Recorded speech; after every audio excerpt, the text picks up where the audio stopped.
রাত কেটেছে স্বপ্নে বিভোর, দিন কেটেছে ভাবতে কতটা সময় লাগবে তোমার দিনের পথে নামতে। আসসালামু আলাইকুম ওয়া রাহমাতুল্লাহি ওয়া বারাকাতুহু। আলহামদুলিল্লাহি আলা ইহসানিহি ওয়াশ শুকরু লাহু আলা তাওফীকিহি ওয়া ইমতিনানিহি ওয়া আশহাদু আন লা ইলাহা ইল্লাল্লাহু ওয়াহদাহু লা শারীকা লাহু তা'যীমান লিশা'নিহি ওয়া আশহাদু আন্না সাইয়্যিদানা ওয়া নাবিyyana মুহাম্মাদান আবদুল্লাহি ওয়া রাসূলুহু দাঈ ইলা রিদওয়ানিহি সাল্লাল্লাহু তাআলা আলাইহি ওয়া আলা আলিহি ওয়া আসহাবিহি ওয়া খিল্লানিহি ইলা ইয়াউমি আযাবিহি ওয়া রিদওয়ানিহি। أما بعد فأعوذ بالله من الشيطان الرجيم. بسم الله الرحمن الرحيم. فاصبر على ما يقولون وسبح بحمد ربك قبل طلوع الشمس وقبل غروبها ومن آناء الليل فسبح وأطراف النهار لعلك ترضى ولا تمدن عينيك إلى ما متعنا به أزواجا منهم زهرة الحياة الدنيا لنفتنهم فيه ورزق ربك خير وأبقى وأمر أهلك بالصلاة واصطبر عليها لا نسألك رزقا نحن نرزقك والعاقبة للتقوى. আল্লাহ তাআলা ইরশাদ করেন, সুতরাং এরা যা বলে তার উপর আপনি সবর করুন, ধৈর্য ধারণ করুন এবং তাসবিহ পাঠ করুন আপনার রবের প্রশংসা বর্ণনার মাধ্যমে সূর্য যখন উদয় হয় এর পূর্বে এবং সূর্যাস্তের পূর্বে, এবং তাসবিহ পাঠ করুন রাতের কিছু অংশে এবং দিনের প্রান্তসমূহে, যাতে আপনি সন্তুষ্ট হতে পারেন। আর আপনি কখনো প্রসারিত করেন না আপনার দুই চোখ সেই সবের প্রতি যা আমি তাদের বিভিন্ন শ্রেণীকে দুনিয়ার জীবনের জাগ জমক স্বরূপ উপভোগের উপকরণ হিসেবে দিয়েছি, যাতে আমি সে বিষয়ে তাদেরকে পরীক্ষা করে নিতে পারি। আর আপনার রবের প্রদত্ত রিজেক সর্বোৎকৃষ্ট এবং অধিকতর স্থায়ী। এবং আপনার আহালকে সালাতের হুকুম করুন এবং নিজেও তার উপর অবিচল থাকুন। আমি আপনার নিকট রিজেক চাই না, বরং আমি নিজে রিজেক প্রদান করি, আর শুভ পরিণাম মুত্তাকিদের জন্য।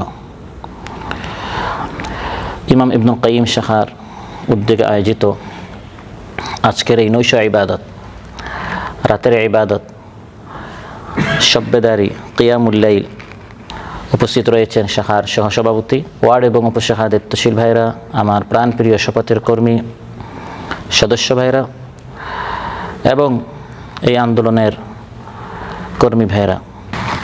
সূরাত তাহা থেকে 3টি আয়াত 130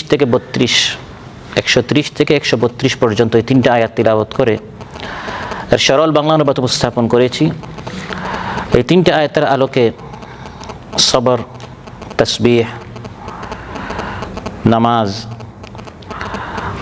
আখিরাতের তুলনায় দুনিয়াকে প্রাধান্য করা, পারিবারিক বৈঠক ইত্যাদি আমাদের আমলি জিন্দেগির গুরুত্বপূর্ণ বেশ কয়টা আমল নিয়ে আল্লাহ তাআলা এই আয়াতগুলোতে আমাদেরকে দিক নির্দেশনা দিয়েছেন, হিদায়াত করেছেন। একজন মুমিনের আমলি জিন্দেগি কীভাবে হওয়া প্রয়োজন, সেই প্রত্যাশিত কাঙ্ক্ষিত মানে যাতে করে পৌঁছার জন্য আমরা চেষ্টা করি, এই আয়াতগুলোকে পাথী হিসাবে আল্লাহ তাআলা আমাদের সবাইকে গ্রহণ করার তৌফিক দান করুন। সম্মানিত ভাইরা,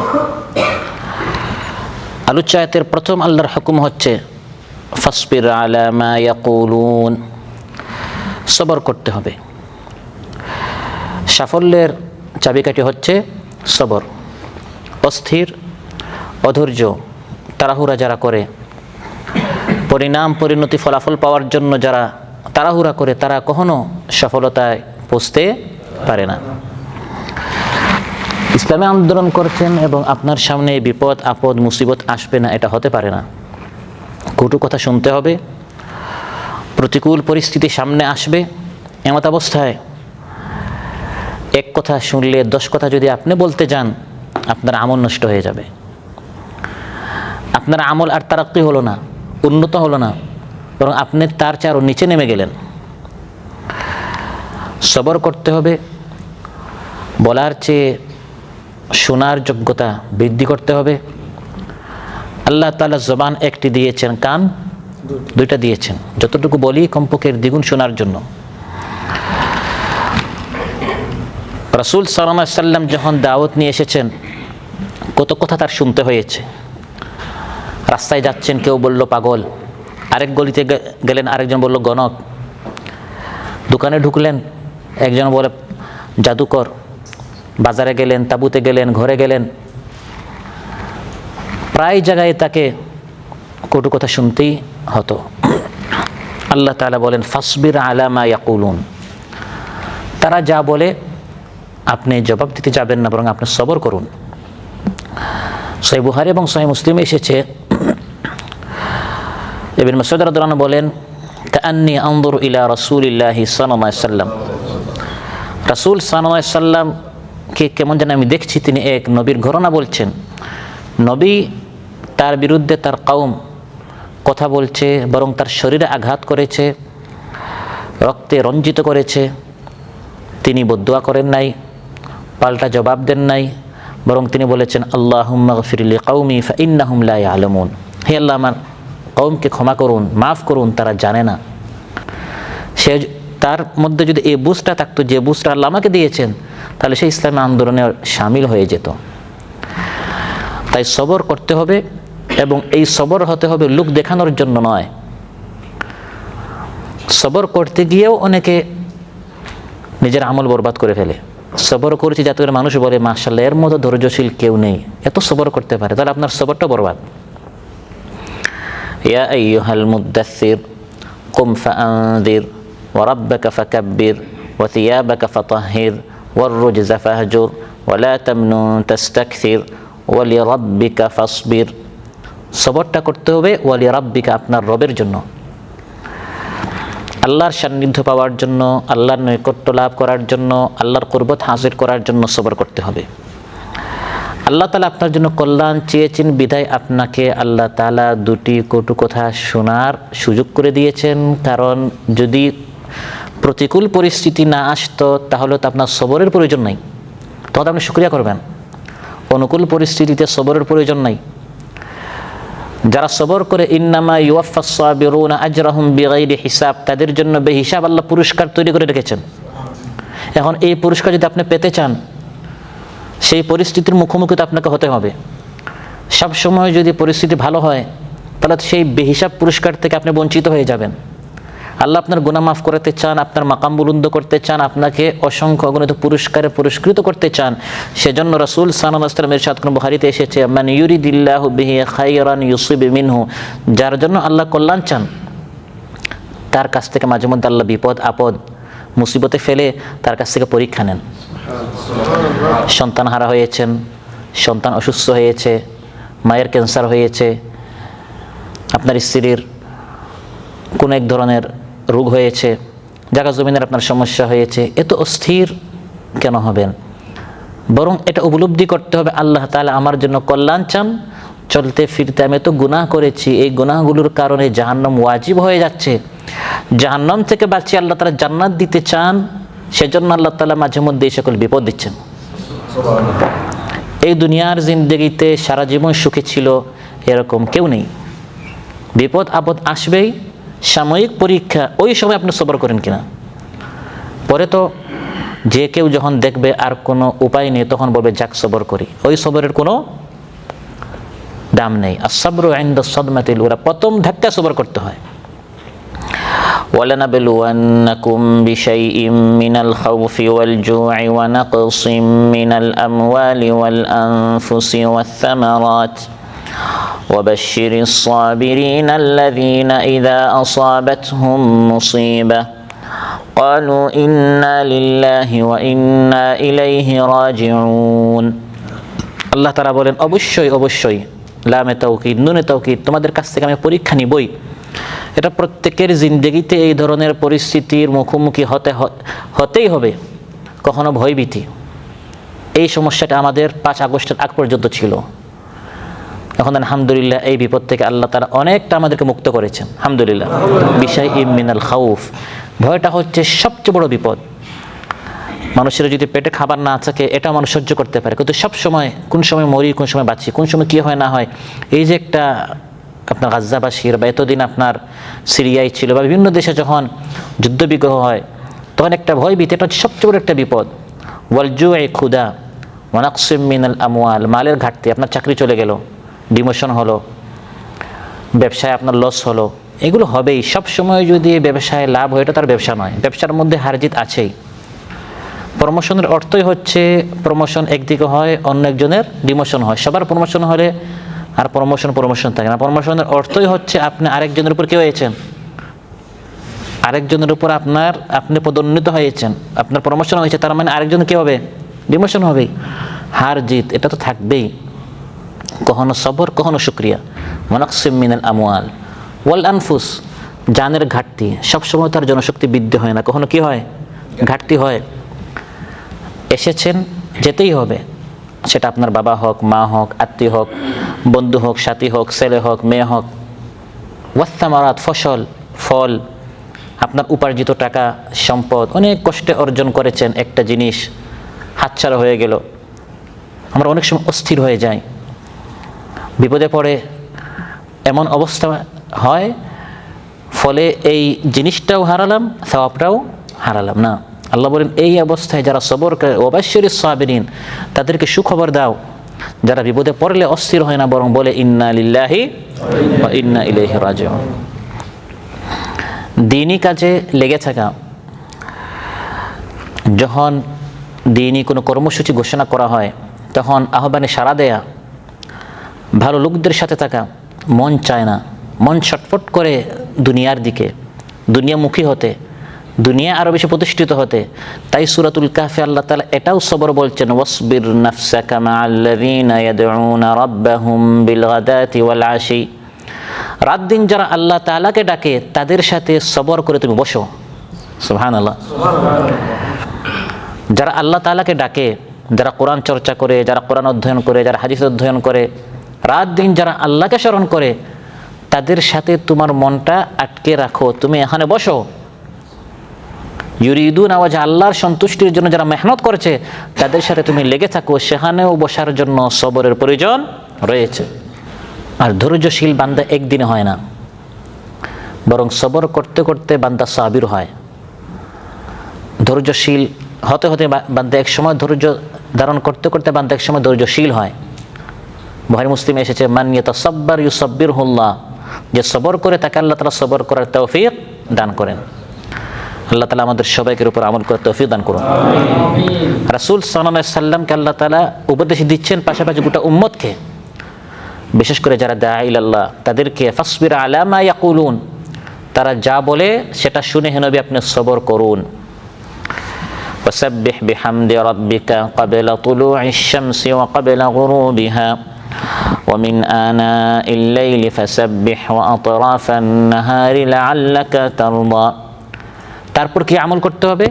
আল্লাহ তাআলা বলেন, কটু কথা শুনে একদিকে সবর করো, অন্যদিকে তোমার রবের প্রশংসার সাথে তার তাসবিহ পাঠ করো, সূর্য ওঠার আগে এবং সূর্য ডুবার আগে, এবং রাতের প্রান্তগুলোতে, এবং রাতের মুহূর্তগুলোতে, এবং দিনের প্রান্তসমূহে তুমি তোমার রবের তাসবিহ পাঠ করো, তার হামদ পাঠ করো। তার মানে যখন আমরা দিনের কাজ করব, একদিকে সবর করতে হবে, অন্যদিকে সার্বক্ষণিক আমাদের জবানে আল্লাহর জিকির জারি থাকতে হবে।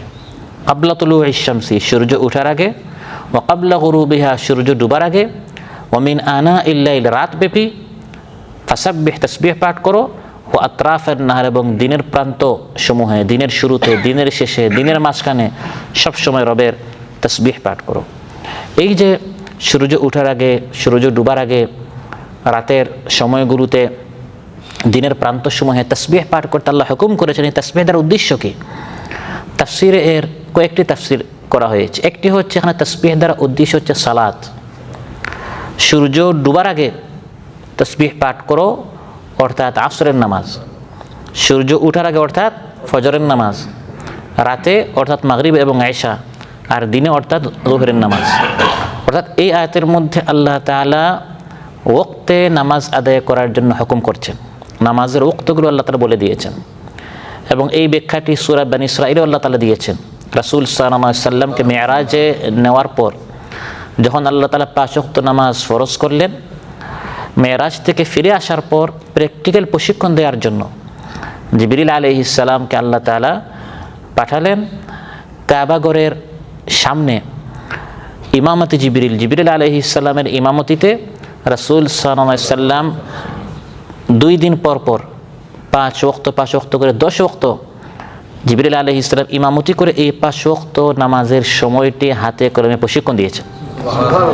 প্রথম দিন পড়েছেন 5 ওয়াক্ত আউয়াল ওয়াক্তে, পরের দিন পড়েছেন 5 ওয়াক্ত আখির ওয়াক্তে এবং বলে দিয়েছেন এটি হচ্ছে হে নবী আপনার উম্মতের নামাজের ওয়াক্ত, এর মধ্যেই নামাজটা পড়তে হবে।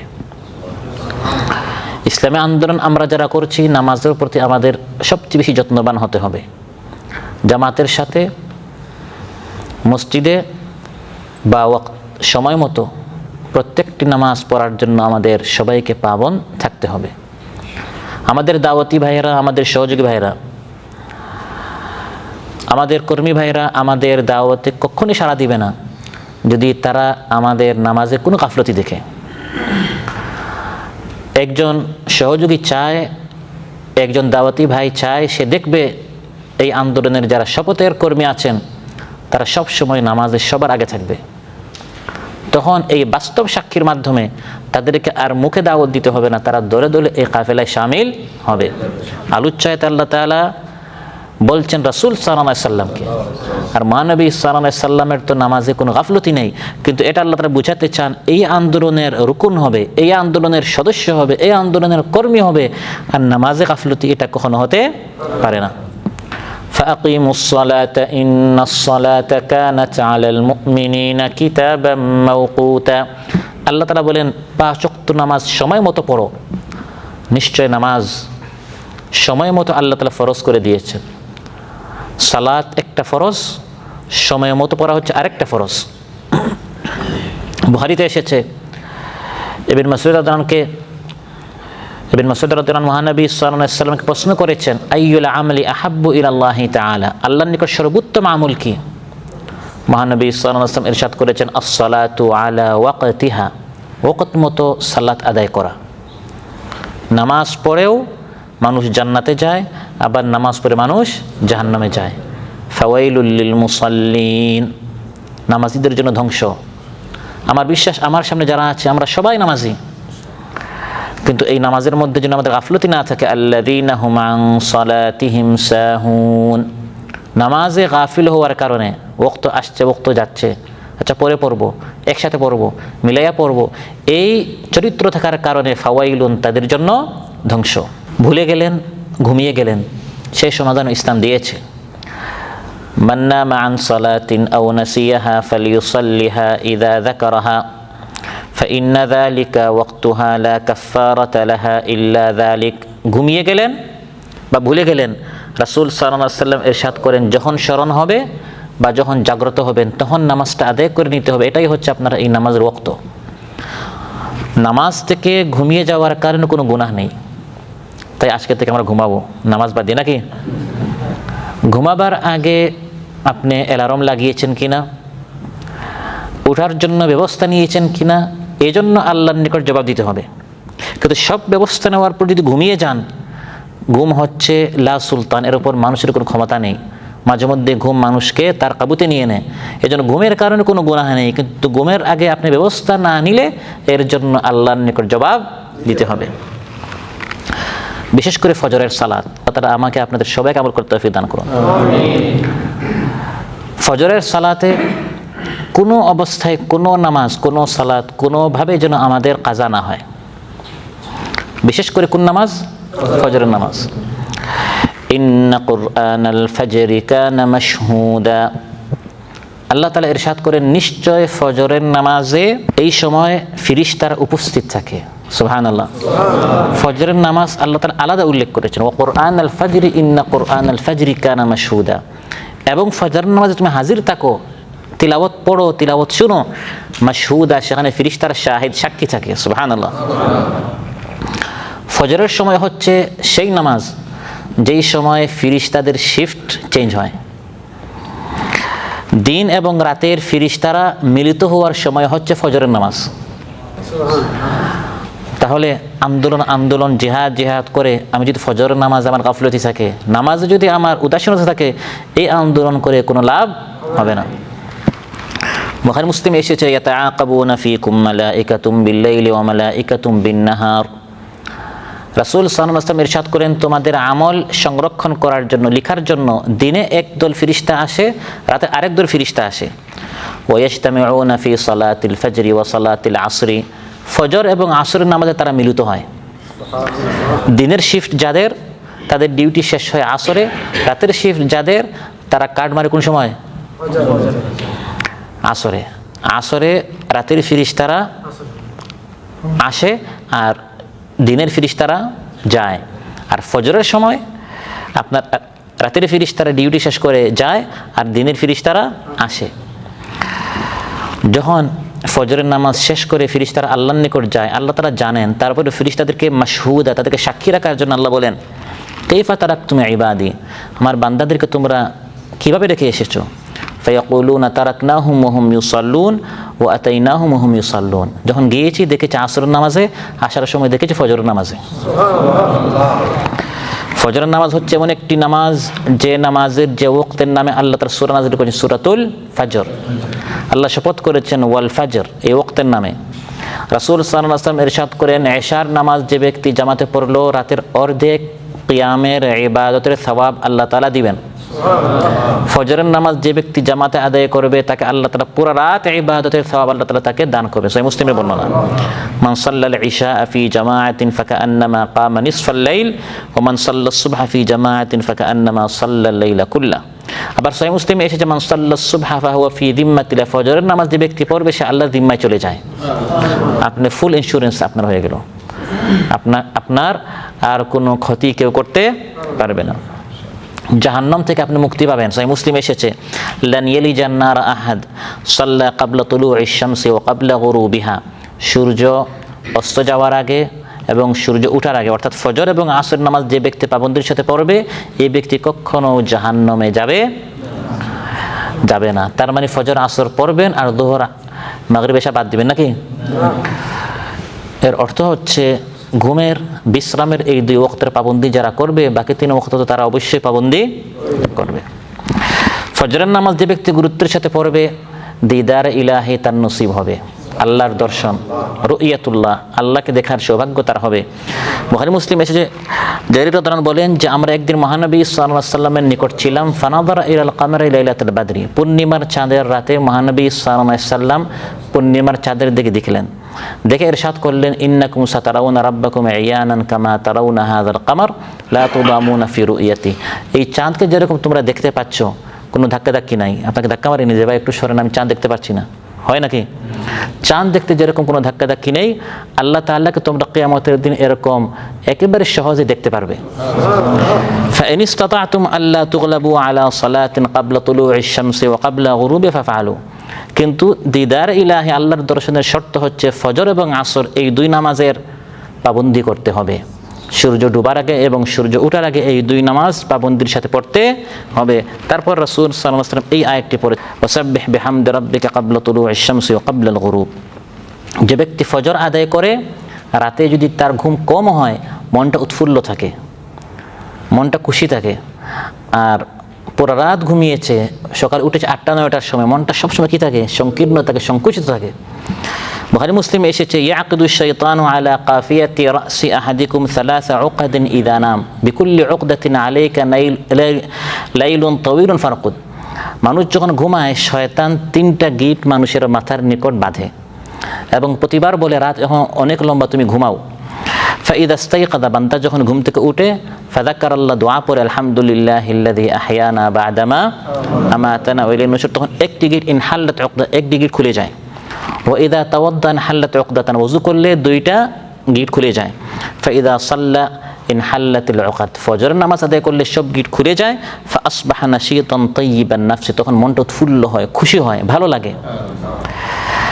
আর পুরা রাত ঘুমালো, ফজরও মিস করলো, আসবাহা খাবিসান নাফসি কাসলান, সকাল করে মনটা সবসময় সংকীর্ণ থাকে, সংকুচিত থাকে, বলে যে ভাই বেশি কথা বললেন না, আমার মন মেজাজ কি না ভালো না। 8টা-9টার সময় উঠলে ফজর মিস করলে এরকম হয়। ইবনে মাসউদ বলেন, লাকাদ রাআইতুনা ওয়া মা ইয়াতাখাল্লাফু আন সালাতিল ফজর ইল্লা মুনাফিকুন মা'লুমুন নিফাক। রাসূল সাল্লাল্লাহু আলাইহি সাল্লামের জামানায় ফজরের নামাজে চিহ্নিত মুনাফিক ছাড়া কেউ ফজর নামাজ মিস করত না। ইবনে উমর রাদিয়াল্লাহু বলেন, কুন্না ইযা ফাকাদনা আর-রাজুলা ফিল ফজর আসানা বিহি যান।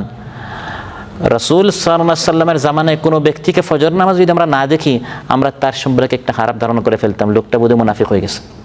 ফজর নামাজে আসছেন আপনি ঈমানদার, ফজর নামাজে আসেন নাই, আল্লাহর নবীর যুগে তার তালিকা করা হতো মুনাফিকদের মধ্যে। রাসূল সাল্লাল্লাহু আলাইহি সাল্লামের নিকট এক ব্যক্তির কথা বর্ণনা করা হয়েছে, নামা লাইলাতান হাত্তা আসবাহ, সাহেব পুরো রাত ঘুমিয়েছে, একবারে সকাল পর্যন্ত কোনো ফজর নাই। রাসূল সাল্লাল্লাহু আলাইহি ওয়াসাল্লাম ইরশাদ করেছেন, যাকা রাজুলুন বালা শাইতানু ফি উযুনাই, সেই ব্যক্তির দুনু কানে শয়তান প্রস্রাব করেছে। তো সম্মানিত ভাইরা, আলোচ্যতে আল্লাহ তাআলা রাসূল সাল্লাল্লাহু আলাইহি ওয়াসাল্লামকে সম্বোধন করে গোটা উম্মতকে, বিশেষ করে যারা দাওয়াতের এই ঝান্ডা উত্তোলন করেছেন তাদেরকে উদ্দেশ্য করে প্রথম হেদায়েত দিয়েছেন সবর করতে হবে, দ্বিতীয় হেদায়েত হচ্ছে নামাজের পাবন্দি করতে হবে। ইয়া আইয়ুহাল্লাযীনা আমানুস্তাঈনু বিস-সাবরি ওয়াস-সালাহ, সবর এবং সালাত এই দুইটি হচ্ছে আমাদের হাতিয়ার। এই হচ্ছে এই তাসবিহের একটি তাফসীর। আবার আরেকজন মুফাসসিরিন কেরাম বলেছেন, এখানে তাসবিহ দ্বারা উদ্দেশ্য শুধু নামাজ নয়, বরং এখানে উদ্দেশ্য হচ্ছে নামাজ, কোরআন পাঠ, জিকির, দোয়া, নফল ইবাদত সবের মধ্যে শামিল। আল্লাহ তাআলা বলতে চান, যারা দ্বীনের কাজ করেন, একজন মুমিন, একজন মুত্তাকি সব সময় সূর্য ওঠার আগে, সূর্য ডুবার আগে, সকাল, সন্ধ্যা, রাতের প্রান্তে, দিনের প্রান্তে, সময়গুলোতে সব সময় জবানের মধ্যে তাসবিহ, তাহমিদ, তাহলিল এই ইবাদতগুলো জারি থাকতে হবে। সম্মানিত ভাইরা, সহিহ মুসলিমে এসেছে, রাসূল সাল্লাল্লাহু আলাইহি সাল্লামকে প্রশ্ন করা হলো, আইয়ুল কালামি আফদাল, সর্বোত্তম কালাম কি? রাসূল সাল্লাল্লাহু আলাইহি সাল্লাম ইরশাদ করেছেন, মাস্তাফাল্লাহু লিমালাইকাতিহি আও লিইবাদিহি সুবহানাল্লাহি ওয়া বিহামদি, আল্লাহর নিকট সর্বোত্তম কালাম হচ্ছে সেটা যে কালামটি, যে কথাটি আল্লাহ তাআলা ফেরেশতাদের জন্য, তার নেককার বান্দাদের জন্য চয়েস করেছেন, আর সেটা হচ্ছে সুবহানাল্লাহি ওয়া বিহামদি। যারা দাঈ আল্লাহ, তাদেরকে উঠতে বসতে সব সময় জবানের মধ্যে ওয়াসাব্বিহ বিহামদি রাব্বিকা, রবের তাসবিহ, বিহামদি রবের হামদ, এগুলো আমাদের জবানের মধ্যে জারি করার অভ্যাস গড়ে তুলতে হবে। হযরত ইউনূস আলাইহিস সালাম বিপদে পড়লেন, কঠিন বিপদ, মাছের পেটের অন্ধকার, রাতের অন্ধকার আর সমুদ্রের অন্ধকার। ফানাদা ফিল যুলুমাতি আল্লা ইলাহা ইল্লা আনতা সুবহানাকা ইন্নী কুনতু মিনাজ জালিমিন ফাস্তাজাবনা লাহু ওয়া নাজ্জায়নাহু মিনাল গাম্মি ওয়া কাযালিকা নুনজিল মুমিনিন। বিপদে পড়েছেন, আমরা বিপদে পড়া মাত্রই ফেসবুক আমরা শেয়ার করি, বন্ধুদেরকে ফোন করি, মানুষের সাথে শেয়ার করি, কিন্তু আল্লাহর সাথে শেয়ার করতে ভুলে যাই। আমরা যারা ইসলাম আন্দোলন করি, সাধারণ মানুষের কথা আমরা বাদ দিলাম, অথচ কোরআনের মধ্যে এই কোরআন আমরা কেন অধ্যয়ন করি? যাতে করে এখান থেকে বিপদে পড়লে কি করতে আল্লাহ তাআলা এগুলো আমাদেরকে বলে দিয়েছেন। তিনি সঙ্গে সঙ্গে স্মরণ করেছেন কাকে? এবং বলেছেন, লা ইলাহা ইল্লা আনতা সুবহানাকা ইন্নী কুনতু মিনাজ জালিমিন। আল্লাহ তাআলা বলেন সঙ্গে সঙ্গে ফাস্তাজাবনা লাহুম, তার দোয়া কবুল করেছি। আল্লাহ বলেন, ইউনূস যদি আমাকে স্মরণ না করতেন, কিয়ামত পর্যন্ত মাছের পেটেই তাকে থাকতে হতো। ফালাউলা আন্নাহু কানা মিনাল মুসাব্বিহিন লালাবিথা ফি বাতনিহি ইলা ইয়াউমি ইউবআসুন। ইউনূস আলাইহিস সালাম যদি মাছের পেটে গিয়ে আমাদের মতো এরকম স্ট্যাটাস এবং মানুষের সাথে তিনি কথা বলা শুরু করতেন, বা সৃষ্টির নিকট তিনি যদি সাহায্য সহযোগিতা চাওয়ার চেষ্টা করতেন, মাছের পেট থেকে কীরকম বের হওয়া যায়, নিজের শক্তির উপর তিনি ভরসা করতেন। আল্লাহ বলেন, লালাবিথা ফি বাতনিহি ইলা ইয়াউমি ইউবআসুন, কিয়ামত পর্যন্ত তাকে মাছের পেটে থাকতে হতো। তাকে বাঁচিয়েছে আল্লাহকে স্মরণ করা। সুবহানাল্লাহ। দাঈর আল্লাহদেরকে সব সময় জবানে, যেটা চরিত্র গঠনের মৌলিক উপাদানের ভাষায় বলা হয় যে সার্বক্ষণিক আল্লাহর জিকির। মূসা এবং হারুন আলাইহিস সালামকে আল্লাহ তাআলা পাঠাচ্ছেন ফিরআউনের নিকট, আল্লাহ হিদায়াত দিচ্ছেন। হেদায়েতি বক্তব্য। ইযহাব আনতা ওয়া আখুকা বিআয়াতি ওয়া লা তানিয়া ফি যিকরি। ফিরআউনের নিকট হে মূসা ও হারুন আলাইহিস সালাম, আমার দাওয়াত নিয়ে আপনারা দুইজন যান, আর জবানে যেন সবসময় আমার জিকির থাকে। মানে কার জিকির? আপনাকে একটা দায়িত্ব দেওয়া হলো, দায়িত্ব পালন করতে গিয়ে হয় আপনি সফল হবেন বা বাহ্যিকভাবে আপনি ব্যর্থ হবেন। সবসময় সফলতা, কিন্তু বাহ্যিকভাবে হয় পরিস্থিতি আপনার অনুকূলে বা প্রতিকূলে, হয় কর্মসূচি বাস্তবায়ন করতে পারলেন বা পারলেন না। আমরা যখন কাজটা সফলতার সাথে বাস্তবায়ন করতে পারি, তখন আমরা নিজেদেরকে আমরা জিকির করি, যেটা আমার সফলতা, আগের দায়িত্বশীল পারে নাই, আমি পুরা উপশাখার চিত্র পাল্টে দিলাম। আর যখন পরিস্থিতি প্রতিকূল থাকে, তখন আমরা মানুষের জিকির করি, আসে না, বসে না, অলস। প্রতিকূল হলে মানুষের সমালোচনা, অনুকূল সফলতা হলে আমরা নিজেদের জিকির করা শুরু করি। অথচ কোরআনের মধ্যে আল্লাহ তাআলা বলে দিয়েছেন দুনো অবস্থায় আল্লাহ জিকির করতে হবে। দাওয়াতি কাজ করতে গিয়ে যদি পরিস্থিতি কঠিন হয়, কাজ করতে পারছেন না, কোরআনের মধ্যে আল্লাহ তাআলা বলছেন কি করবেন? ওয়ালাকাদ না'লামু আন্নাকা ইয়াদীকু সাদরুকা বিমা ইয়াকুলুন ফাসাব্বিহ বিহামদি রাব্বিকা ওয়া কুম মিনাস সাজিদিন ওয়া'বুদ রাব্বাকা হাত্তা ইয়াতিয়াকাল ইয়াকিন। আল্লাহ তাআলা বলেন, হে নবী, আমি আল্লাহ তাআলা জানি তারা দিবানিশি রাত দিন আপনাকে নিয়ে এত সমালোচনা, আপনার মনটা মাঝে মধ্যে ছুটো হয়ে যায়, সংকুচিত হয়ে যায়। হে নবী, মানুষের সমালোচনা নয়, মানুষের জিকির নয়, ফাসাব্বিহ বিহামদি। দ্বীনি কাজ, সাংগঠনিক কাজ করতে গিয়ে যদি কোনো প্রতিকূলতা হয়, মানুষের সমালোচনা করবেন না, বরং আল্লাহমুখী হবেন, আল্লাহকে স্মরণ করবেন। আল্লাহ তাআলা পথটি সহজ করে দিবেন, রাস্তাটি সুগম করে দিবেন, আপনার লক্ষ্য উদ্দেশ্য বাস্তবায়ন করার কাজটা আল্লাহ তাআলা একবারে আসান করে দিবেন। সুবহানাল্লাহ। আর কাজ করতে গেলেন, প্ল্যান দেওয়া হলো আপনি বৃদ্ধি করবেন 10 জন, হয়ে গেল 20 জন, তখন আপনি নিজেকে জিকির করবেন নাকি? এটা আমার বাহাদুরি। আল্লাহ বলেন না, ইযা জাআ নাসরুল্লাহি ওয়াল ফাতহ ওয়া রাআইতান নাসা ইয়াদখুলুনা ফি দীনিল্লাহি আফওয়াজা। মানুষ দলে দলে আসছে, প্ল্যান ছিল আসবে 50 জন, ইয়াদখুলুনা ফি দীনিল্লাহি, হয়ে গেল আপনার 150 জন, 200 জন। মাশাআল্লাহ, আমি কিভাবে দাওয়াতি কাজ করতে পারি আপনারা কি জানেন?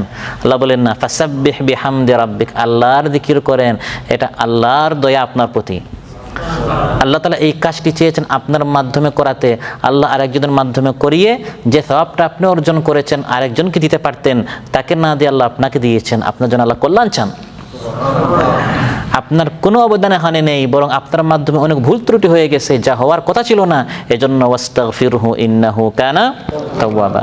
এভাবে দাঈল আল্লাহদেরকে, যারা দ্বীনের কাজ করে, সব সময় জবানের মধ্যে আল্লাহর জিকির থাকতে হবে, তাসবিহ থাকতে হবে। বুখারী মুসলিম এসেছে, কালিমাতানি খাফিফাতানি আলাল লিসান সাকিলাতানি ফিল মিজান হাবিবাতানি ইলার রহমান সুবহানাল্লাহি ওয়া বিহামদিহি সুবহানাল্লাহিল আযীম। দুটি কথা জবানে হালকা, মিজানে ভারী, আল্লাহর নিকট, রহমানের নিকট প্রিয়, সেগুলো হচ্ছে সুবহানাল্লাহি ওয়া বিহামদিহি সুবহানাল্লাহিল আযীম।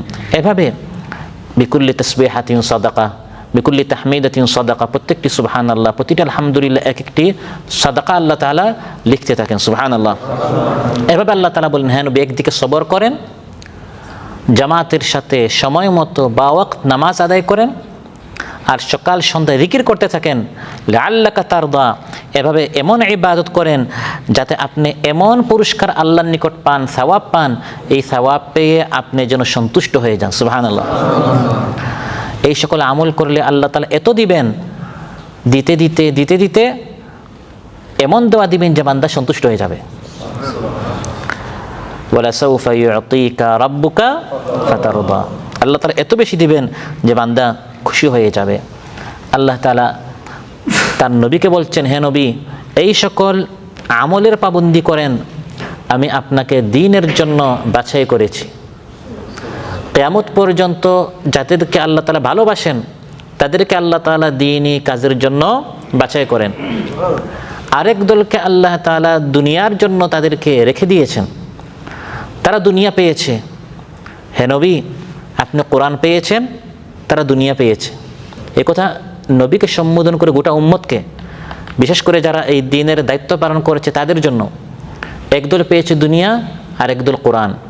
আল্লাহ বলছেন ওয়ালাকাদ আতাইনাকা সাবআম মিনাল মাসানি ওয়াল কুরআনাল আযীম, আপনাকে আমি কোরআন দিয়েছি, অতএব লা তামুদ্দান্না আইনাইকা ইলা মা মাত্তা'না বিহি আজওয়াজাম মিনহুম, দুনিয়ার বিশাল সম্পদ চাকচিক্যময় এই দুনিয়া আমি যে তাদেরকে দিয়েছি ওইদিকে আপনি চোখ উঠে তাকায়েন না যে এত বড় প্লাজার মালিক, মলের মালিক, গাড়ির মালিক, বাড়ির মালিক, তার মতো হতে পারলে আমি কত সুখী হতাম।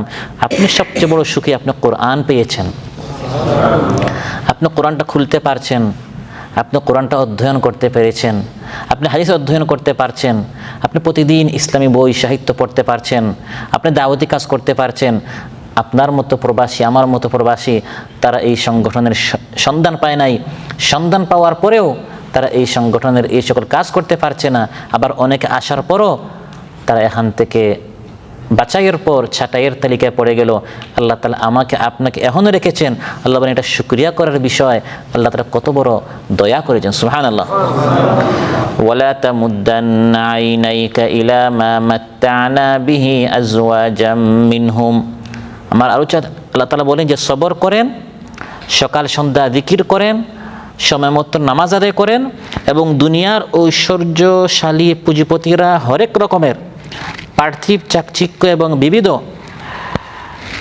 যে সকল উপকরণ আমি তাদেরকে দিয়েছি, আপনি তাদের প্রতি কোনো ভ্রুক্ষেপই করবেন না। এগুলো কিছুই না, কেননা এগুলি সব ধ্বংসশীল এবং ক্ষণস্থায়ী। সে যা পেয়েছে, দুনিয়া পাচ্ছে, তার দুনিয়া বাড়ছে, এগুলি সব একদিন শেষ হবে। আর আপনি যেটা পেয়েছেন, যে কোরআন সুন্নাহ পেয়েছেন, এটা হচ্ছে স্থায়ী। আপনার এই আমলের ফলটা হচ্ছে খালিদিনা ফিহা আবাদা। আল্লাহ তাআলা যে নিয়ামত আমাদেরকে দান করেছেন, এই নিয়ামত হচ্ছে ক্ষণস্থায়ী পার্থিব চাকচিক্য থেকে বহুগুণ উৎকৃষ্ট, সুবহানাল্লাহ। সম্মানিত ভাইয়েরা, এই কথাগুলো উপলব্ধি করার বিষয়। আমরা অনেক সময় হীনমন্যতায় ভুগি। আল্লাহ সুবহানাহু ওয়া তাআলা আমাদেরকে শ্রেষ্ঠ সম্পদ দিয়েছেন, শ্রেষ্ঠ নিয়ামত দিয়েছেন। কাজ নেই, কাজ করে টাকা পাচ্ছেন না, ব্যবসায় আপনার লস হয়েছে, তো কি হয়েছে? আর রহমান আল্লামাল কোরআন, দয়াময় রহমান শিখিয়েছেন কোরআন। আল্লাহ আপনাকে কোরআনের সন্ধান দিয়েছেন, আলহামদুলিল্লাহ। আরেকজন কোটিপতি, হাজার কোটি টাকার মালিক, কিন্তু কোরআন পড়ার সেই সৌভাগ্য তার নেই। মাসকে মাস, বছরকে বছর, রমজানের পর রমাদান চলে যায়, সে কোরআন অধ্যয়ন করার, কোরআন আরবিটা পড়ার, বাংলাটা অর্থসহ পড়ার এই সৌভাগ্য আল্লাহ তাকে দেয় নাই। আপনার হতে পারে কয়েক মাস থেকে চাকরি নেই, বেতন নেই, কিন্তু প্রতিদিন কোরআনটা খোলার, কোরআন পড়ার সুযোগ আল্লাহ আপনাকে দিয়েছেন। আপনি কেন মনে মনে আপনি মনে করেন যে আপনি অনেক কষ্টে আছেন? আপনি তো দুনিয়ার সবচেয়ে বড় সৌভাগ্যবান, সুবহানাল্লাহ। আল্লাহ বলছেন জাহারাতাল হায়াতিদ দুনিয়া, আমি তাদেরকে যেটা দিয়েছি এগুলি সব দুনিয়ার বাহ্যিক চাকচিক্য, ধোঁকা, প্রতারণা। দেখতেও মনে হয় অনেক কিছু, ভিতরে আসলে কিছুই না। জমিনের উপরের ভূপৃষ্ঠে যত জীব জন্তু, উদ্ভিদ, জড়, খনিজ পদার্থ এবং মাটির নিচে লুকায়িত যত গুপ্তধন ইত্যাদি, এসব কিছু হচ্ছে দুনিয়ার সাজসজ্জা, শোভা, সৌন্দর্য এবং বাহ্যিক চাকচিক্য। এগুলোতে আসলে কোনো শান্তি নেই। সহিহ মুসলিমে এসেছে, মহানবী সাল্লাল্লাহু আলাইহি ওয়াসাল্লাম ইরশাদ করেন, ইন্নাদ দুনিয়া হুলওয়াতুন খাদিরা, নিশ্চয় এই দুনিয়াটি হচ্ছে সুমিষ্ট, সজীব, সবুজ, দেখতে অনেক সুন্দর মনে হয়। ওয়া ইন্নাল্লাহা মুস্তাখলিফুকুম ফিহা ফায়ানজুরু কাইফা তা'মালুন, আল্লাহ তোমাদেরকে কিছুদিনের জন্য এই দুনিয়ায় মালিক বানিয়েছেন, খলিফা বানিয়েছেন, দেখার জন্য তোমরা কি করো। ফাত্তাকু দুনিয়া, দুনিয়া থেকে বাঁচো। দুনিয়া হাতছানি দিয়ে আহ্বান করে, শয়তান চায় এখান থেকে আমাদেরকে উঠিয়ে নিয়ে নিতে। দুনিয়া এমনভাবে হাতছানি দিয়ে আহ্বান করে, তখন টিকে থাকাটা অনেক মুশকিল হয়ে যায়। সামান্য একটা দোকান পেলে, ওভার টাইম একটু বেশি পেলে, পার্ট টাইম আরও 2-3টা বেশি পেলে, দেখা যায় আমরা দিনের কাজ ছেড়ে দেই। দুনিয়া একটু যদি কঠিন হয় বা সহজ হয়, একটু যদি পরিস্থিতি আমার অন্যরকম হয়ে যায়, আল্লাহর সাথে কৃত ওয়াদা, শপথ আমরা ভঙ্গ করে ফেলি। দুনিয়া কতটুকু বা আমাদের সামনে হাতছানি দিয়েছে। হাতছানি দিয়েছিল ফিরআউনের জাদুকরদের সামনে। তারা যখন ফিরআউনের সামনে এসেছিল সকালবেলা, তারা বলেছিল, হে ফিরআউন, আমরা যদি এই খেলায় আমরা যদি জয়ী হই আমরা কি পাবো? আমাদের কি কোনো প্রতিদান আছে, পুরস্কার আছে? ইন্না লানা আজরান, সে বলো সাময়িক কোনো পুরস্কার নয়, বরং হে জাদুকরেরা লামিনাল মুকাররাবিন, তোমরা সব সময় আমার কাছের লোক হয়ে থাকবে। কিন্তু এই জাদুকরেরা হাতছানি দুনিয়া তাদেরকে কিভাবে দিয়েছিল? কে তাদেরকে চিনে? মিশরে কত হাজার হাজার জাদুকর আছে, সেখান থেকে তাদের নাম মিডিয়ায় আসবে, তাদের নাম প্রচার হবে, সবাই চিনবে এরা মুসার উপর জয় হয়েছে। হাতছানি কীভাবে দুনিয়া আহ্বান করেছিল, কিন্তু গোটা দুনিয়াকে তারা লাথি মেরেছে। ফিরআউন বলেছে মুসার উপর ঈমান আনলে তোমাদের হাত পা উল্টো দিক দিয়ে কাটা হবে, ফাঁসির কাস্টে ঝুলানো হবে।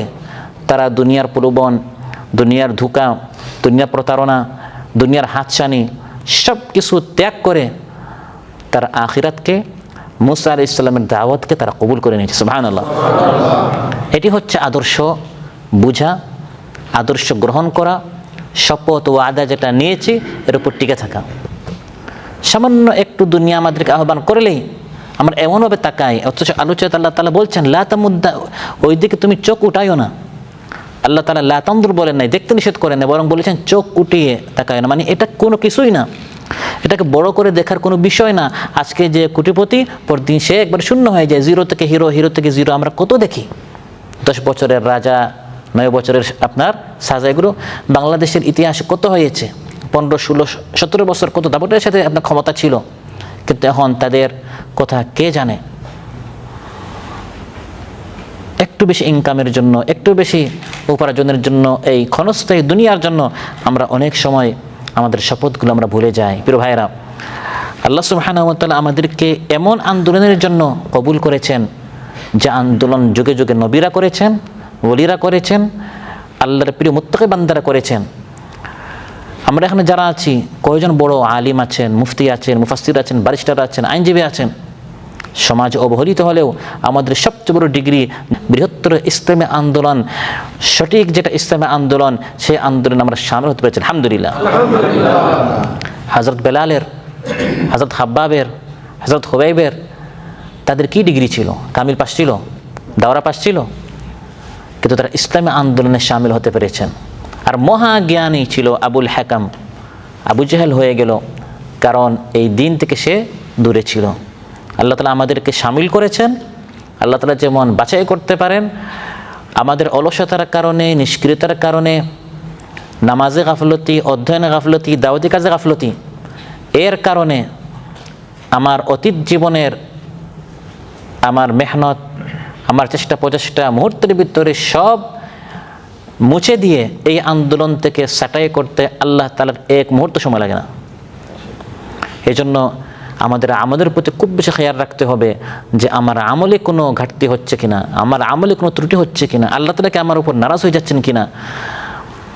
আমি এই আন্দোলনে এসেছি গুনাহগুলো মাফ করাবার জন্য, আখিরাতে কামিয়াব হওয়ার জন্য, দুনিয়া যেন আমাকে প্রতারিত করতে না পারে। লিনাফতিনাহুম ফি, আল্লাহ তাআলা বলেন এই দুনিয়াটা মূলত হচ্ছে পরীক্ষার জন্য। এই দুনিয়া আমি কাউকে বেশি দেই পরীক্ষার জন্য, কাউকে কমিয়ে দেই এটাও পরীক্ষার জন্য। আল্লাহ যে আরেকজনকে বাড়িয়ে দিলেন, আপনি ভাবছেন এটা অনেক কিছু, এটা আসলে কি? রাসূল সাল্লাল্লাহু আলাইহি ওয়াসাল্লাম ইরশাদ করেন, তিরমিজিতে এসেছে, লাউ কানাতিদ দুনিয়া তা'দিলু ইনদাল্লাহি জানাহা বাউদা মা সাকা কাফিরান মিনহা শারবাতা মা। এই দুনিয়ার কোনো মূল্য যদি আল্লাহর নিকট থাকতো, কোনো কাফিরকে এক গ্লাস পানি আল্লাহ তাআলা, যে দুনিয়ার জন্য আমরা এত পেরেশান, দুনিয়া দুনিয়া দুনিয়া, আল্লাহ তাআলা দুনিয়ার কোনো দাম নেই বিধায় কাফিরকে দিয়ে রেখেছেন, সেটা নেই। আর জান্নাত আখিরাত হচ্ছে তার প্রিয় ইমানদার বান্দাদের জন্য। সুবহানাল্লাহ। আল্লাহ তাআলা বাড়িয়ে দেন দুনিয়া, তাকে পরীক্ষা করছেন সে কতটুকু প্রতারিত হচ্ছে, আর আমাদেরকে পরীক্ষা করছেন আমরা ওই দিকে তাকাই কিনা। দুইজন একসাথে ফ্লাইটে নামলাম, একজন পেল কোরআন সুন্নাহ পরিষদের সন্ধান, আরেকজন পেল ব্যাপকভাবে অঢেল সম্পদের দুনিয়ার সন্ধান। আমি মনে করি সে কত শান্তিতে, আর সে জানে না আমি কোরআন সুন্নাহ পরিষদে আসার কারণে আমি কত শান্তিতে। আমি আপনি কি শান্তিতে আছি, এই পরিবেশ থেকে একবার বাহিরে গেলে তখন বোঝা যায় যে কোরআন সুন্নাহ পরিষদ, কোরআনের এই পরিবেশটি, সুন্নাহর এই পরিবেশটি কেমন জান্নাত। সুবহানাল্লাহ।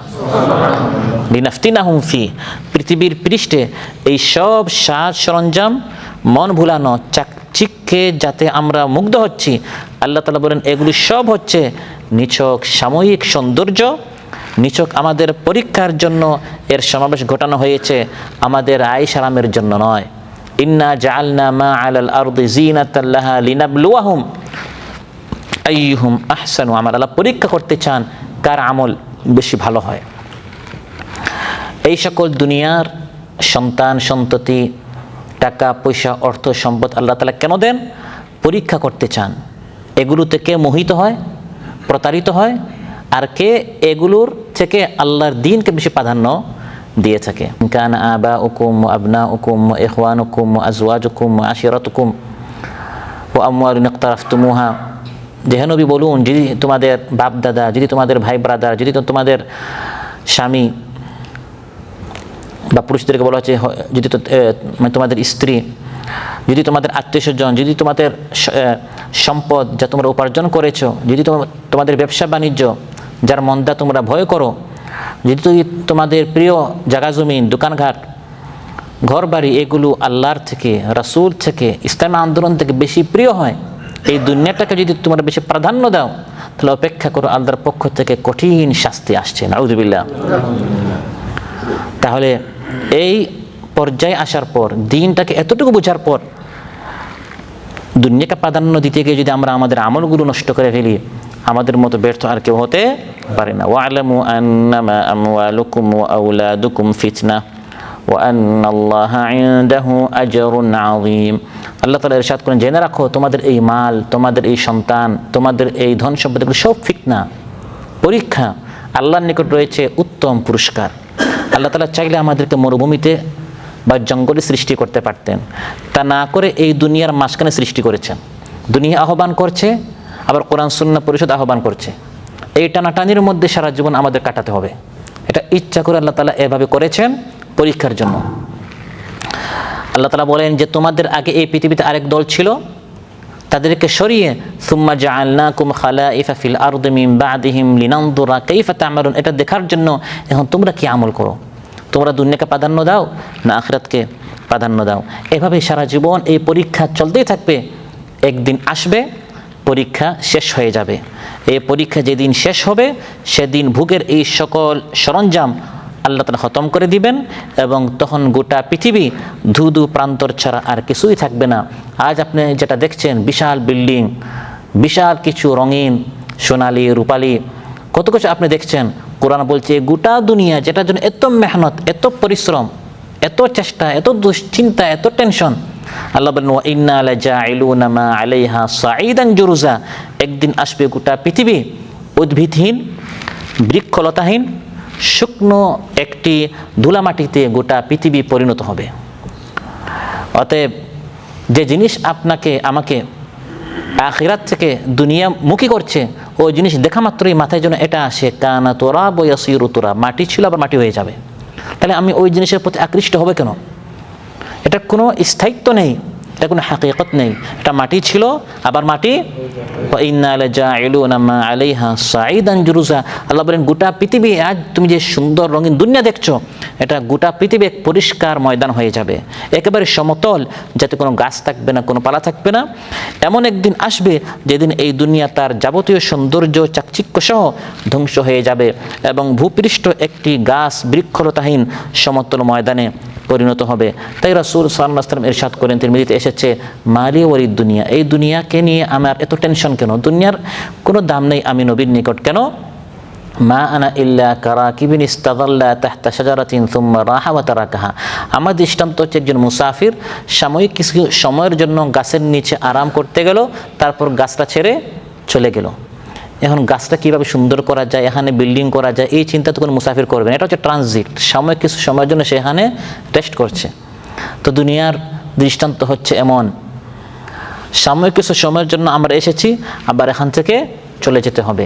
হ্যাঁ, এই টানা পোড়ানোর মধ্যে সারা জীবন থাকতে হবে।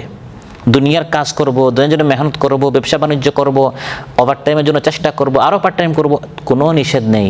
আমরাও এই প্রবাসে এসেছি কাজকর্মের জন্য, কিন্তু যখনই দ্বীনি আন্দোলনের ডাক আসবে, তখন আখিরাতকে প্রাধান্য দিতে হবে। যেটা আল্লাহ তাআলা বলেছেন সাহাবায়ে কেরাম রিদওয়ানুল্লাহি আজমাইনদের সম্পর্কে, তারাহুম রুকআন সুজদান ইয়াবতাগুনা ফাদলাম মিনাল্লাহি ওয়া রিদওয়ানা, তারা সবসময় রুকু সাজদা থাকে, আবার আল্লাহর রিজিকও তারা তালাশ করে।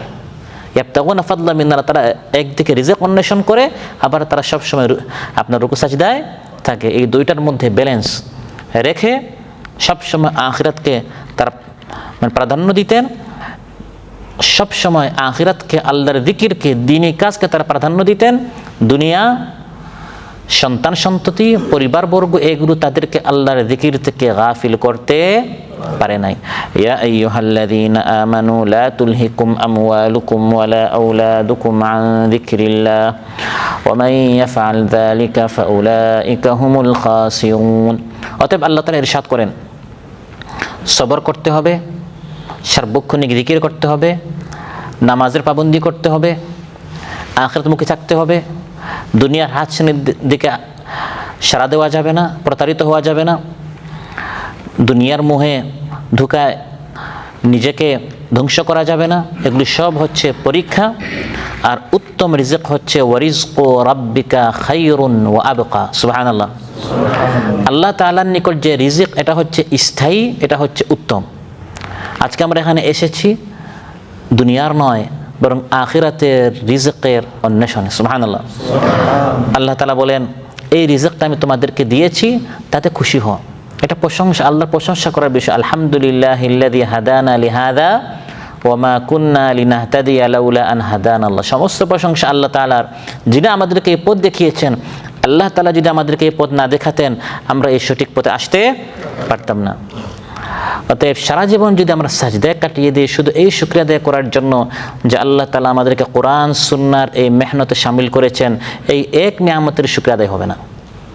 এত বড় একটি নিয়ামত, এই একটা নিয়ামতই যথেষ্ট যে আল্লাহ তাআলা আমাদেরকে কোরআনের সুন্নাহের একটি কাফেলা আমাদেরকে শামিল করেছেন। আলহামদুলিল্লাহ। তারপর আল্লাহ তাআলা আমাদেরকে নির্দেশ করেছেন শুধু নিজেরা নয়, বরং নিজের পরিবারও গড়তে হবে, নিজের পরিবার নিয়ে চিন্তা করতে হবে। ওয়া'মুর আহলাকা বিস-সালাতি ওয়াসতাবির আলাইহা লা নাসআলুকা রিজকা নাহনু নারযুকুকা ওয়াল আকিবাতু লিত-তাকওয়া। একদিকে নিজে নামাজ পড়বে, জিকির আযকারের পাবন্দি করবে, সবর করবে, আখিরাতমুখী হয়ে থাকবে, এবং পাশাপাশি নিজের পরিবারের চিন্তা করতে হবে। যখনই আপনার ছেলে বেনামাজি হবে, আপনার স্ত্রী বেপর্দা থাকবে, মানুষ স্বাভাবিকভাবে আপনি যখন মানুষের দ্বারে যাবেন তার আগে বলবে, ভাই আপনি আগে আপনার পরিবার কি করেন, ঠিক করেন। ওয়া'মুর আহলাকা বিস-সালাহ, আপনি আপনার আহলকে সালাতের কথা বলুন। ইয়া আইয়ুহাল্লাযীনা আমানু কু আনফুসাকুম ওয়া আহলিকুম নারা। হে ইমানদারেরা, নিজেদেরকে এবং নিজেদের আহাল পরিবারকে জাহান্নাম থেকে বাঁচাও। এই আমলের প্রতি আমাদেরকে খুব বেশি গুরুত্ব দিতে হবে, কারণ আপনি নিজেকে জাহান্নাম থেকে বাঁচানোর যেমন আপনার দায়িত্ব রয়েছে, আপনার পরিবার, স্ত্রী, সন্তানকে জাহান্নাম থেকে বাঁচানোর এই দায়িত্বটি আল্লাহ তাআলা আমাকে আপনাকে দিয়েছেন। কুল্লুকুম রাইন ওয়া কুল্লুকুম মাসউলুন আন রাইয়াতিহি। রাসূল সাল্লাল্লাহু আলাইহি ওয়াসাল্লাম ইরশাদ করেন, তোমরা সবাই রাখাল, দায়িত্বশীল, এবং নিজের অধীনস্থদের সম্পর্কে আল্লাহর সামনে তোমাদেরকে জিজ্ঞাসা করা হবে। ছেলের বয়স, মেয়ের বয়স 7 বছর হয়েছে, নামাজের হুকুম করতেই হবে। 10 বছর হয়েছে নামাজ পড়ে না, ইসলামের হুকুম হচ্ছে প্রয়োজনে নামাজের জন্য মারধর করতে হবে। এটি হচ্ছে পরিবারকে গঠন করার নীতি ইসলাম আমাদেরকে শিখিয়েছে। ইসলামী আন্দোলন আমরা যারা করছি, আমরা নিজের আদর্শ হব, নিজেদের পরিবারটাও কি হবে, আদর্শ পরিবার হবে। মুরু আওলাদাকুম বিস-সালাতি লি-7 ওয়াদরিবুহুম আলাইহা লি-10। লোকমান হাকিম তার সন্তানকে শিখাচ্ছেন, ইয়া বুনাইয়া লা তুশরিক বিল্লাহ, আল্লাহর সাথে শিরক করো না। ইয়া বুনাইয়া আকিমিস সালাত, তুমি সালাত কায়েম করো। এভাবে সন্তানদেরকে শেখাতে হবে, কোরআন শেখাতে হবে। ছেলে মেয়েদেরকে আমরা স্কুলে পাঠাচ্ছি, তারা শিখতেছে, শিখুক, কোনো সমস্যা নেই, কিন্তু সে কোরআন পারে কিনা। আপনি এখন কোরআন ক্লাসে এসে যত কষ্ট করে শিখছেন, শিখছেন, আপনি কি চান আপনার ছেলেমেয়েরা এরকম বয়স হওয়ার পর তারা কোরআন শিখুক? এই ছোটোবেলায় থেকে যদি তারা কোরআনটা শিখে ফেলে, এখন কোরআন বুঝার জন্য কোরআন পড়াটা যে কত প্রয়োজন, হাফিজ হওয়া যে কত প্রয়োজন, এখন এগুলো আমরা অনুভব করি। ছোটোবেলা থেকে সন্তানদেরকে যদি আমরা মাদ্রাসায় দিই, তারা যদি কোরআন পড়ে, কোরআন বুঝে, বড় হওয়ার পর কত সহজে তাদেরকে এই দ্বীন আন্দোলনে শামিল করে দ্বীনি কাজ তাদের মাধ্যমে করানো কত সহজ হবে। সম্মানিত ভাইয়েরা, এই জন্য ঘরটাকে কবরস্থান বানানো যাবে না। ঘরের মধ্যে সব সময় দ্বীনি মাহৌল থাকতে হবে, দ্বীনি পরিবেশ থাকতে হবে, পারিবারিক বৈঠক চালু থাকতে হবে, আপনার কোরআনের ক্লাস, কোরআনের বৈঠক, সুন্নাহের বৈঠক, দারসুল কোরআন, দারসুল হাদিস, এক কথায় বাংলাদেশ কোরআন সুন্নাহ পরিষদে এসে আমরা যা শিখেছি এগুলো আমরা আমাদের ঘরে এর চর্চা কী করব? চালু করব। লা তাজআলু বুয়ুতাকুম মাকাবির, রাসূল সাল্লাল্লাহু আলাইহি ওয়াসাল্লাম ইরশাদ করেন তোমাদের ঘরগুলো কবরস্থান বানিও না, ঘরের মধ্যে যেন কোরআন থাকে। ইন্নাশ শাইতান, নিশ্চয় শয়তান, লা ইয়াফিররু মিনাল বাইতিল্লাযী তুকরাউ ফী সূরাতুল বাকারা, যে ঘরে সূরাতুল বাকারা থেকে শুরু করে পুরা কোরআন তিলাওয়াত হয়, চর্চা হয়, অধ্যয়ন হয়, তালিম হয়, পারিবারিক বৈঠক হয়, সেখান থেকে শয়তান পালিয়ে যায়। সন্তান তো কিছুটা আপনার দুষ্টামি করবেই, কিন্তু কিছু সন্তানরা শয়তানের মতো হয়, ভাঙচুর করে, মা বাবার টেনশনের কারণে অস্থির হয়ে যায়। মা বাবা কেন? কারণ এই সন্তান ঘরের মধ্যে আছে শয়তানদের সাথে। ঘরে ফিরিস্তা নেই, ঘরে আছে কারা? শয়তানেরা। ঘরে যদি পারিবারিক বৈঠক থাকে, দিনী মাহৌল থাকে, আর শয়তানুল ইয়াফির, শয়তান তখন পালিয়ে যায়। কিন্তু ঘরে মাসকে মাস চলে যায়, কোরআন নেই, নামাজ নেই, দিনী মাহৌল নেই। আমি একা শুধু সদস্য বৃদ্ধি করছি, কর্মী বৃদ্ধি করছি, উপশাখা আমি আলোচনা করছি, পরিচালনা করছি, কিন্তু আমার ঘর নিয়ে আমার খবর নেই। এজন্য নিয়মিত পারিবারিক বৈঠক আমাদের করতে হবে ইনশাআল্লাহ। অনেকের ব্যক্তিগত যখন আমার কন্ট্যাক্ট হয়, রিপোর্ট যখন দেখে দেখা যায় আমাদের পারিবারিক বৈঠক নাই বললেই চলে। সম্মানিত ভাইরা, ঘরের মধ্যে যদি দিনী বৈঠক হয় এর অনেক উপকারিতা রয়েছে। যে ঘরে দিনী বৈঠক হয়, রহমতের ফেরেশতাগণ ওই ঘরকে পরিবেষ্টন করে ফেলেন। সুবহানাল্লাহ। শয়তান পালিয়ে যায়, শয়তান পালিয়ে যায়, আর সেখানে স্থান পায় ফেরেশতারা। মসজিদে আসলে শান্তি না অশান্তি? কারণ এখানে সব সময় দিনী কথাবার্তা হয়, নামাজ হয়, ভালো কথা হয়। এই ফেরেশতাদেরকে আপনার ঘরে নিয়ে যান। নিয়ে যাবেন কিভাবে?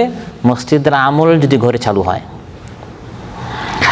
2, ঘরে যদি সব সময় পারিবারিক বৈঠক হয়, দিনী আলোচনা হয়, তখন রহমতের ফেরেশতাগণ এই ঘরওয়ালাদের জন্য রহমত, বরকত, নাজাত, মাগফিরাতের জন্য আল্লাহর নিকট দোয়া করতে থাকেন। এই ঘরে আল্লাহ তাআলা নেক সন্তান দান করেন। আল্লাহর নিকট সন্তান চাওয়া যাবে না, আল্লাহর নিকট চাইতে হবে নেক সন্তান। দোয়াও শিখতে হয়। ইসলাম আমাদেরকে দোয়াও শিখিয়েছে, রাব্বি হাবলি মিনাস সালিহিন, হে আল্লাহ আমাকে নেক সন্তান দাও। কারণ কুসন্তানের চেয়ে নিঃসন্তান থাকাটা অনেক ভালো। যে সন্তানের বালিশ টান মারলে পিস্তল পাওয়া যায়, মোবাইল টান মারলে নগ্ন ছবি পাওয়া যায়, এই সন্তানের চেয়ে নিঃসন্তান থাকায় ভালো। এই জন্য দোয়া শেখানো হয়েছে। ঘরের মধ্যে যদি তালিম থাকে, সন্তানরা এগুলো এমনিই শিখবে, তারা নেক সন্তান হবে। ঘরের সকলের অন্তর থেকে জাহালত দূর হবে, মূর্খতা দূর হবে, শান্তি ফিরে আসবে। সকল সন্তান নামাজি হবে, দিনদার হবে, পরহেজগার হবে, মা বাবার চক্ষুর শীতল হবে। ছোট বাচ্চারাও দিনী মেজাজে গড়ে উঠবে। বাবা যখন ঘরে নামাজে দাঁড়ায়, মা যখন ঘরে নামাজে দাঁড়ায়, তখন ছোট্ট বাচ্চা তার পাশে এসে দাঁড়িয়ে যায়।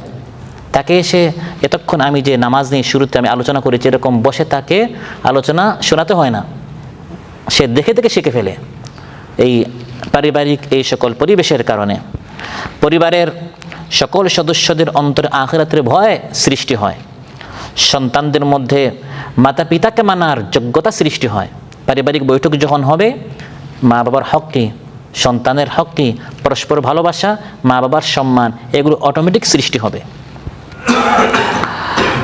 সকলের মধ্যে আন্তরিকতা, মহব্বত ফিরে আসবে। সকলের মধ্যে রাসূল সাল্লাল্লাহু আলাইহি ওয়াসাল্লামের আদর্শ, তার সুন্নত, এই আদর্শ চলে আসবে। পরস্পর মিল মহব্বত পয়দা হবে। এই ঘরটি হবে আল্লাহ এবং ফেরেশতাগণ উজ্জ্বল নক্ষত্রের ন্যায় ঝলমল করতে তারা আসমান থেকে দেখেন। সুবহানাল্লাহ। পুরা জমিনের মধ্যে এই ঘরটা নক্ষত্রের মতো চমকাতে থাকে। আল্লাহ তাআলা নিজে ফেরেশতাগণের নিকট এই ঘরওয়ালাদের নাম নিয়ে নিয়ে ফেরেশতাদের সামনে প্রশংসা করেন। ওমাজতামা কওমুন ফি বাইতিন মিন বুয়ুতিল্লাহ, যখন কোনো একটি ঘরে, আল্লাহর কোনো একটি ঘরে একদল বান্দা ইয়াতলুনা কিতাবাল্লাহ, হয় কোরআন তিলাওয়াত করে অক্ষর জ্ঞান, ওয়া ইয়াতাদারাসুনা বাইনাহুম, বা অর্থ জ্ঞান দার্স দিয়ে থাকে, তখন নাযালাত আলাইহিমুস সাকিনা, সে ঘরে শান্তি নাজিল হয়। আপনারাই অনেক সময় ব্যক্তিগতভাবে মাসালা জিজ্ঞাসা করেন বা পেরেশানি বলেন, মানুষ ঘরে আসে শান্তি না অশান্তি পাওয়ার জন্য? এই অশান্তিটা কেন? স্ত্রী আপনি বিবাহ করে এনেছেন শান্তির জন্য, কিন্তু এই স্ত্রী এই সন্তানের অশান্তির কারণের জন্য হয় ঘরের মধ্যে পারিবারিক বৈঠক নেই, তালিম নেই, দিনে কোনো মাহৌল নেই, দিনে কোনো পরিবেশ নেই। নাযলাত আলাইহিমুস সাকিনা, সাকিনা শান্তি তখন আসবে যখন ঘরের মধ্যে দারসুল কোরআন, দারসুল হাদিস, কোরআনের ক্লাস এগুলো চালু হবে। সবাইকে চালু করতে হবে ইনশাআল্লাহ।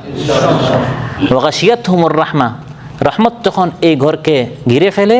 ওয়া হাফাতহুমুল মালাইকা, এবং ফেরেশতা, রহমত তখন তাদেরকে ঢেকে ফেলে আর ফেরেশতারা তখন তাদেরকে ঘিরে ফেলে। সুবহানাল্লাহ। ওয়া যাকারাহুমুল্লাহু ফি মান ইনদা, এবং আল্লাহ তাআলা তার মাজমায়ে তাদের নাম নিয়ে নিয়ে ফেরেশতাদের নিকট তাদের কথা উল্লেখ করেন। সুবহানাল্লাহ। এই কাজটা এখন আমি যেরকম বললাম এত সহজ নয়, অনেক কঠিন। পর মানুষের সামনে দাওয়াত দেওয়া সহজ, দার্স দেওয়া সহজ, কিন্তু নিজের মা বাবা, স্ত্রী, সন্তানের সামনে অনেক কঠিন। এজন্য আলোচ্যায় আল্লাহ তাআলা বলছেন ওয়াসতাবির আলাইহা, এটার জন্য ওয়াসবির বলে না, ওয়াসতাবির, বেশি বেশি সবর করতে হবে।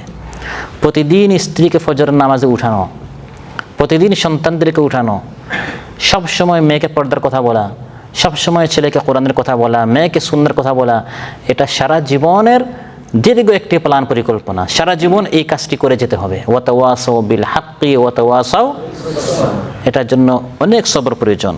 লা নাসআলুকা রিজকা নাহনু নারযুকুকা ওয়াল আকিবাতু লিত্তাকওয়া, আমার কোনো লাভের জন্য আমি তোমাদেরকে সালাত পড়তে বলছি না, বরং আমি আল্লাহ তাআলা, আমার কোনো লাভ নেই, বরং এতে লাভ রয়েছে তোমাদের নিজেদেরই। সেটি হচ্ছে এই যে তোমাদের মধ্যে তাকওয়া সৃষ্টি হবে। সুবহানাল্লাহ। নাহনু নারযুকুক, মূলত রিজিক কে দেন? আল্লাহ তাআলা দেন। আমাদের রিজিক বৃদ্ধির জন্য আল্লাহ বলছেন নিজেরা নামাজ পড়ো, স্ত্রী সন্তানদেরকেও নামাজ পড়তে বলো। আপনি যখন সালাত থেকে দূরে গিয়ে নিজের বিচক্ষণতা, মেধা, যোগ্যতা দিয়ে টাকা ইনকাম করতে যাবেন, নিজেকে অনেক চালাক মনে করবেন, দেখবেন আপনার রিজিক আর কমে যাচ্ছে। আর এই সময়টা যখন নামাজই দিবেন তখন দেখবেন আপনার রিজিক বেড়ে যাচ্ছে। লা নাসআলুকা রিজকা নাহনু নারযুকুকা ওয়াল আকিবাতু লিত্তাকওয়া, আপনি যখন আল্লাহর ইবাদতের দিকে বেশি মশগুল হবেন, আপনি যদি সালাত কায়েম করেন তবে আপনার রিজিকের কোনো ঘাটতি হবে না। কোত্থেকে যে আল্লাহ তাআলা রিজিক দিবেন এটা আপনি কল্পনা করতে পারবেন না। এই জন্য আযানের মধ্যে বলা হয় নিয়মিত প্রতি আযানে হাইয়া আলাস সালাহ হাইয়া আলাল ফালাহ, এটা কেন বলা হয়? আপনার চিন্তা হচ্ছে আরেকটু লিমোজিন চালালে, আরেকটু দোকানটা খোলা রাখলে এখানেই ফালাহ, এখানে কামিয়াবি, 2 টাকা বেশি আসছে, এটা আমি আমার চোখ দ্বারা দেখছি, এখানেই সফলতা। যেটা চোখ দ্বারা দেখছি এটা ভুল, যেটা মুআজ্জিন বলছে এটাই সত্য। এটা হচ্ছে ঈমানের বিষয়। এই 10 টাকা বেশি ইনকাম করলে এই 10 টাকা আমার অশান্তির কারণ হবে, এই 100 টাকাটা আমার অশান্তির কারণ হবে। আর এই দোকানটা বন্ধ করে লিমোজিন পার্কিং করে কাজ বাদ দিয়ে মসজিদে গেলেই হাইয়া আলাস সালাহ হাইয়া আলাল ফালাহ। সম্মানিত ভাইরা, আজকের এই আলোচনা থেকে যেটা আমরা জানলাম, বুঝলাম, সেটা হচ্ছে আল্লাহ সুবহানাহু ওয়া তাআলা আমাদেরকে সৃষ্টি করেছেন তার ইবাদতের জন্য, এবং ইবাদতের পাশাপাশি দিনই এই মেহনতটা আমরা যেন আমৃত্যু চালিয়ে যেতে পারি। সেজন্য আলোচ্য আয়াতগুলোতে আল্লাহ সুবহানাহু ওয়া তাআলা কিছু দিক নির্দেশনা আমাদেরকে দিয়েছেন। বিশেষ করে প্রতিকূল পরিস্থিতিতে সবর করতে হবে এবং পাবন্দির সাথে 5 ওয়াক্ত নামাজ, বিশেষ করে ফজরের নামাজ আমাদেরকে 12 ওয়াক্ত সময় মতো মসজিদে জামাতের সাথে আদায় করার সর্বাত্মক চেষ্টা করতে হবে। সব সময় জবানের মধ্যে আল্লাহর জিকির চালু থাকতে হবে এবং দুনিয়ার তুলনায় আখিরাতকে সবসময় প্রাধান্য দিতে হবে। দুনিয়ার ধোঁকায় প্রতারিত হওয়া যাবে না এবং শুধু নিজে নয়, নিজেকে গঠন করার পাশাপাশি নিজের পরিবারকে গঠন করার জন্য মেহনত করতে হবে। পারিবারিক বৈঠক নিয়মিত চালু রাখতে হবে। আল্লাহ সুবহানাহু ওয়া তাআলা আমাদের সবাইকে আজকের আলোচ্য বিষয়গুলোর উপর আমল করার তৌফিক দান করুন। আমাদের আমলি জিন্দেগিতে আল্লাহ সুবহানাহু ওয়া তাআলা যেন তারাক্কি দান করেন, আমরা যেন আদর্শ দাঈ আল্লাহ হতে পারি, আদর্শ মুমিন হতে পারি, আদর্শ মুত্তাকি হতে পারি। আল্লাহ তাআলা সবাইকে তৌফিক দান করুন। আসসালামু আলাইকুম ওয়া রাহমাতুল্লাহি ওয়া বারাকাতুহু। রাত কেটেছে স্বপ্নে বিভোর, দিন কেটেছে ভাবতে, কতটা সময় লাগবে তোমার দিনের পথে নামতে।